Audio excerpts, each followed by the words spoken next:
పొగ తాగకండి, మద్యం సేవించకండి, మధ్యలోనే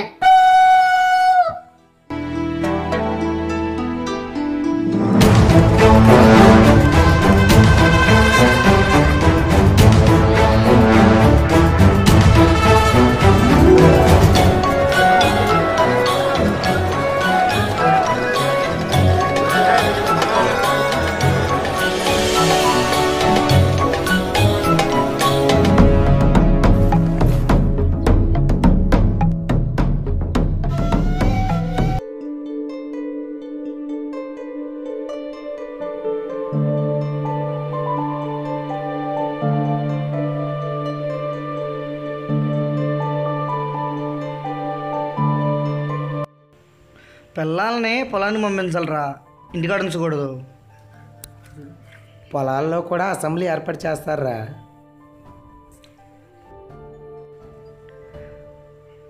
ఎరా ఎలక్షన్స్ వస్తున్నాయంటగా, ఎవరు గెలుస్తారంటావు?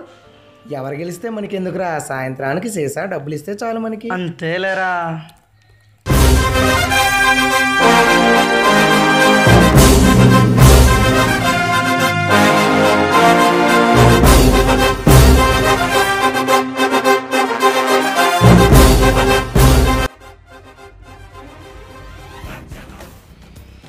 హలో, చెప్పరా, అక్కడ ఎలా ఉంది పరిస్థితి? సరే, జాగ్రత్తగా చూసుకోండి. నియోజకవర్గం మొత్తం నోట్లతో నిండిపోవాలి, మందుతో మునిగిపోవాలి. ఓటు వేసే ప్రతి ఓడికి మన నోటే గుర్తుకు రావాలి. ఏది ఏమైనా మన పార్టీ గెలవాలి. మిగతా అంతా నేను చూసుకుంటా. సరే, జాగ్రత్తగా చూసుకోండి. ఎవరొచ్చినా నాకు ఫోన్ చేయండి.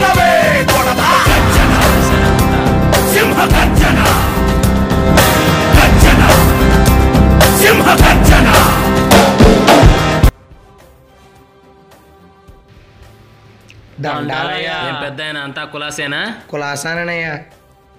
ఏం పెద్దాయన, ఇంట్లో వాళ్ళందరూ ఎక్కడికి వెళ్ళారు? పొలం పనికే వెళ్ళారయ్యా. ఎప్పుడు వస్తారు? సాయంత్రానికి వచ్చేస్తారయ్యా. ఏమయ్యా, ఏమన్నా పని ఉందయ్యా? పెద్దాయన, ఎలక్షన్లు వస్తున్నాయి, మళ్ళా మన పార్టీకి ఓటేయాలి. తప్పకుండానయ్యా. సరేనయ్యా. ఏరా, బాబాయిలిద్దరికి చెరొక 5,000.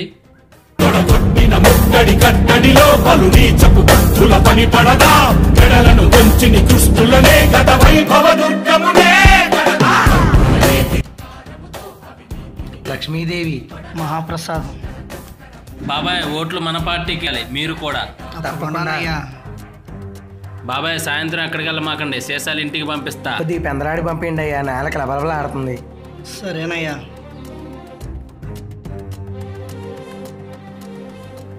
అయ్యగారు, కొద్ది పెద్ద సీసా పంపించండి. సరే సరే సరే.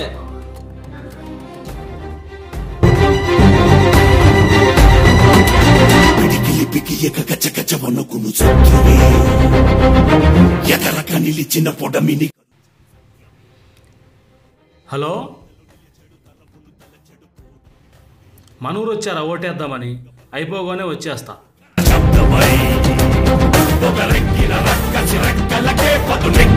మందు బాబులం మేము, మందు బాబులం. మందు కొడితే మాకు మేమే మగారాజులం. మందు బాబులం మేము, మందు బాబులం. మందు కొడితే మాకు మేమే మహారాజులం. అరే కళ్ళు దాగి గంతేస్తాం, సరా దాగి చిందేస్తాం. మందు గట్టి గుద్దాలా, ఓటు గట్టిగేయాలా? దా పోదంపా.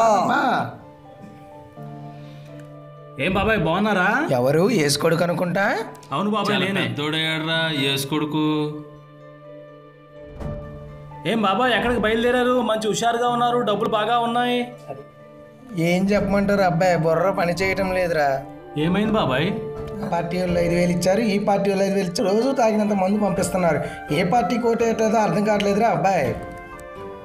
అంటే బాబాయ్, నీ ఓటు పచ్చనోటు ఎరసేసా ఇచ్చిన వాడికి వేద్దాం అనుకుంటున్నావే కానీ మన జీవితాలు పచ్చగా ఉండాలంటే ఎవరికి వేయాలో ఆలోచించలేదు అన్నమాట. బాబాయ్, మీకు ఒకటి చెప్పనా? చేపను పట్టాలంటే ఎర్రన ఎరగా వేసినట్టు ఈ రాజకీయ నాయకులు పచ్చనోటు ఎరసేసిన మనకు ఎరగా వేస్తున్నారు. ఓటుకు రేటు పెరిగిపోతుంది కానీ వాళ్ళు ఇచ్చే మాటకు మాత్రం విలువ దొరుకుతుంది. మీరంటే చదువుకోలేదు, మీ పిల్లల భవిష్యత్తు గురించి అని ఆలోచించరా? వాడికి ఏమైందిరా? వాడికి నిరుద్యోగ వృత్తి వస్తుందిగా. నిరుద్యోగ వృత్తి వస్తుందని నిరుద్యోగాన్ని ఉంచుతావా బాబాయ్? ఒక్కసారి ఆలోచించుకోండి. నీ కొడుకు వాళ్ళు ఇచ్చే 1000 రూపాయలు నిరుద్యోగ వృత్తి కావాలో, నెలకి 25,000 రూపాయలు ఉద్యోగం కావాలో మీరే నిర్ణయించుకోండి. వాళ్ళు నీకు ఈరోజు ఇచ్చే 5,000 కావాలో, రాబోయే 5 ఏళ్ళ మంచి పరిపాలన కావాలో మీరే నిర్ణయించుకోండి. నిజమేరా అబ్బాయి, నువ్వు చెప్పినట్టు మంచి పరిపాలన కోరుకుంటా. మంచిది బాబాయ్. నిజమేరా అబ్బాయి, ఇక నుంచైనా ఈ ఎర్ర సీసాకి ఈ పచ్చనోటికి అమ్ముడుపోకుండా మంచి పరిపాలన కావాలని కోరుకుందాం. వాళ్ళు ఇచ్చిన ఈ మందు ఇప్పుడు మనకొద్దురా, మంచి నాయకుడిని ఎన్నుకున్నాం. పదరా పోదాం. చూశారుగా, ఇలాగే చాలామంది ప్రజలు సరైన ఆలోచన లేక నాయకులు ఇచ్చే మందుకి డబ్బుకి వారి ఓటును దుర్వినియోగం చేసుకుంటున్నారు. ఓటు అనేది రాజ్యాంగం మనకిచ్చే హక్కు. దాన్ని సక్రమంగా వినియోగించుకోవడం మన బాధ్యత. నిజాయితీతో ఓటేద్దాం, నిలబెట్టి అభివృద్ధి పనులు చేపిద్దాం.